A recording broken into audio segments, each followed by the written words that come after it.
বাংলাদেশের এক ছোট গ্রামের তরুণ হাফেজ, যার স্বপ্ন ছিল আল্লাহর ঘরে ইমামতি করা। একদিন হঠাৎ সে খবর পেল সৌদি আরবের একটি কোম্পানির মসজিদে তারাবি নামাজ পড়ানোর সুযোগ। আলহামদুলিল্লাহ, আল্লাহ আমার দোয়া কবুল করেছেন। আমি সৌদি আরব যাচ্ছি তারাবি নামাজ পড়াতে। আলহামদুলিল্লাহ বাবা, আল্লাহ তোমাকে হেফাজত করুন। বাবা, সবসময় আল্লাহকে ভয় করে চলবে। আল্লাহ তোমাকে নিরাপদে রাখুন। আমি চললাম। দোয়া নিয়ে সে রওনা হলো স্বপ্নের পথে। ঢাকা যাবেন? জি, ঢাকা ইন্টারন্যাশনাল এয়ারপোর্টে যাব। দীর্ঘ পথ পেরিয়ে সে পৌঁছালো ঢাকায়। তারপর সে পৌঁছালো বাংলাদেশের প্রধান আন্তর্জাতিক বিমানবন্দরে। আপনার পাসপোর্ট দিন। জি, এই নিন আপনার পাসপোর্ট।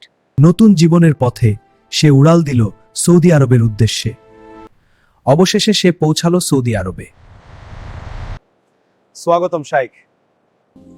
সেই রাতেই শুরু হলো তার নতুন দায়িত্ব।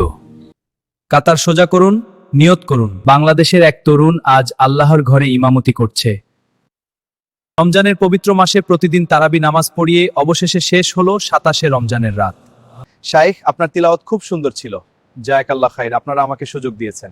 বিদায় নিয়ে সে আবার ফিরে এলো বিমানবন্দরে, নিজের দেশের পথে।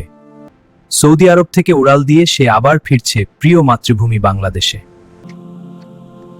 বন্ধুরা, পুরো ভিডিওটা যদি ভালো লাগে তাহলে লাইক দিবেন আর আমাদের চ্যানেলটিকে সাবস্ক্রাইব করতে ভুলবেন না।